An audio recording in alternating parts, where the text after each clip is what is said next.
everyone! Ayan, for today's video ay ipiplex ko lang sa inyo. Kumusta nga ba yung ating nabili na second hand na iPhone 11 Pro Max?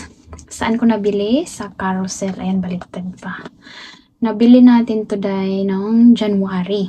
So, hindi ko siya agad share sa inyo kasi tinitingnan ko pa siya. Nagmamasid pa ako kung okay siya kasi 'di ba alam niyo na pag second hand hindi natin alam kung ano ang totoong sitwasyon niya, no? So, may mga ilan-ilan na rin tayong subscriber na nagtatanong kung ano daw ang nagtataka siguro sila kasi 'di ba sa una kong mga video ay shaky, halos hindi na nga daw ako makita, ayan.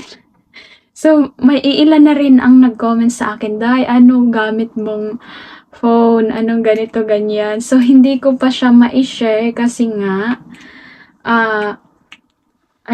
baka may sira, baka may damage talaga siya. So far naman, nagtatanong nga din si Day Lovely, sabi, "Day, kumusta naman yung iPhone 11 Pro Max mo dyan?" Sabi ko, "Day, satisfied ako," sabi ko. Dahil 'di ba nakadalawang bili ako ng phone, hindi talaga ako satisfied, Day. Napaka ano ko talaga. So, ito, ayan, sa ano ko siya nabili, sa Carousel Hong Kong.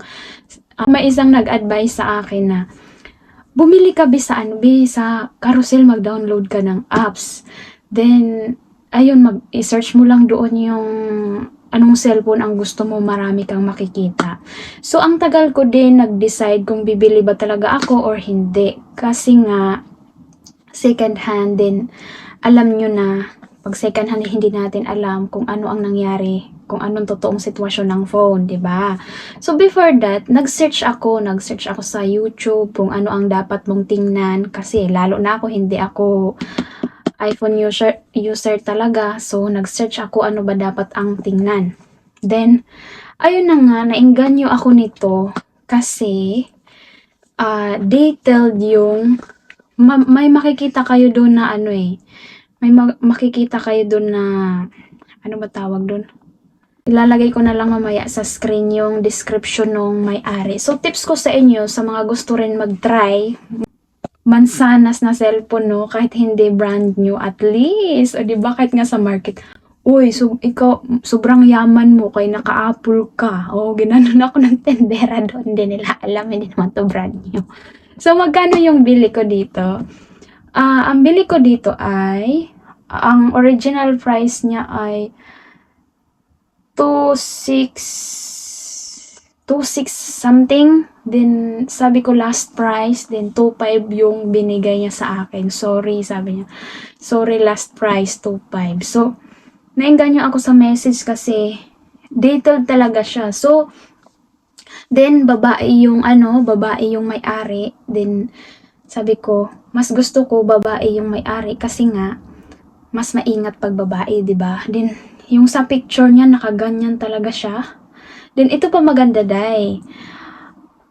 Ang laman nito ay kompleto, as in, hindi siya nagalaw. Merong headset, ayan, nailabas na natin. Dito pa siya, nakadikit pa siya dito, yung headset. Ayan, hindi siya as in nagalaw. Yung cellphone lang yung nagamit ng may-ari kasi nga iPhone din yung gamit niya before, nag-upgrade lang siya. Then ngayon ito, nag-upgrade din siya ng 14. Then, may ano din siya. Ayan, may ganito din siya. So, yung iba, wala. Then, may cord din siya. So, kompleto siya, Day. As in, hindi talaga siya nagalaw sa box. Yung cellphone lang yung nagamit ng may-ari. At kasama pa nga kami ni Day Joanna Pot nito. Pero si Day Joanna po unang nakapaplex nito. Andun yun sa vlog niya. Then,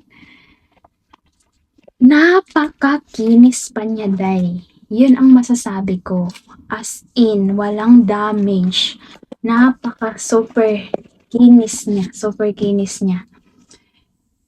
Hindi ko kasi mapakita sa inyo kasi ito yung gamit ko. Napakakinis niya, walang ka-touch siya. Then, nung 'di ba kami ni Inday sinamahan ako ni Day Joanna po nung mag-pick up. So, ayun, Chinese yung may-ari din. Afam yung asawa ata o boyfriend ba yun? Ang kasama ng babae din. Trinay namin register. Ayaw, ang hirap pala niya pag hindi ka talaga iPhone user.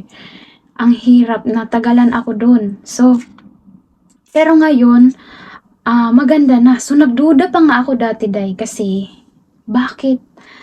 Hindi ko siya na-check on, sa meet-up namin, hindi ko siya na-check. Hindi tulad nung sa pinanood ko na video, yung mga sa video na kailangan siya, naka-off siya din. Sabi ko, paano siya i-on? Kasi gusto ko sana siyang i-check. Then, hindi siya ma-check kasi tinanggal na nung may-ari yung account niya dito. So, as in, mag-start ka ulit. Kailangan ko maglagay ng gumawa ng aking iPhone, Apple ID, ganyan, para ma-check ko siya. So, hindi ko siya na-check during meet-up namin. Then, nagduda pa nga ako dati kasi hindi ako makagawa-gawa ng Apple ID ko. Hindi ako makagawa-gawa. Mayroon doon lumalabas na kailangan magbayad. So, ang nangyari, binalikan ko yung may-ari nito. Tinuruan niya ako hanggang nakuha ko. Tinuruan niya ako. Then, ayun, tawa ng tawa kasi kung nahihirapan ka, kung masyado daw complicated kasi nga first time user daw ako nito, pwede mo din daw yan ibenta kasi sa totoo lang, may mas malaking nag-offer daw sa kanya nito. Ako yung unang nag-mind, so sa akin niya, para daw maging fair sa akin niya na binigay, sabi niya ganyan. Then tutulungan pa daw niya ako, sabi niya, mabait. Then sa kanya ako iniwan nung naging okay na yung nagamit ko na siya. Kasi hindi ako marunong mag-download. Paano ba mag-download? Ganito, ganyan. Tinuro niya sa akin as in, ang bait nung may-ari. So, ang tips ko sa inyo, pag gusto nyo rin i-try kay Carousel, piliin nyo yung detailed siya ilalagay ko dito, detailed siya magsulat kung gaano niya katagal ginamit. Din yung battery, importante, 85 pataas or 75 pataas, okay pa yung battery niyan. Ito 83 to eh. Then, ang tips ko sa inyo, dapat babae yung may-ari talaga. Para sa akin, babae yung may-ari din. Yung kamay, parang ingat na ingat talaga sa paghahawak, sa pagpicture niya. Doon ko, ingat na ingat talaga siya, super. Then titingnan nyo yung profile nung nag-post kung talagang sarili niya ito. Kasi, mas prefer ko na, yung may-ari mismo ang nagbebenta kaysa dun sa mga, kumbaga, nagbibenta talaga sa Carousel. Kumbaga, iba't ibang phone yung binibenta niya. So, mas prefer ko na, kumbaga, free love phone ba? Second hand talaga.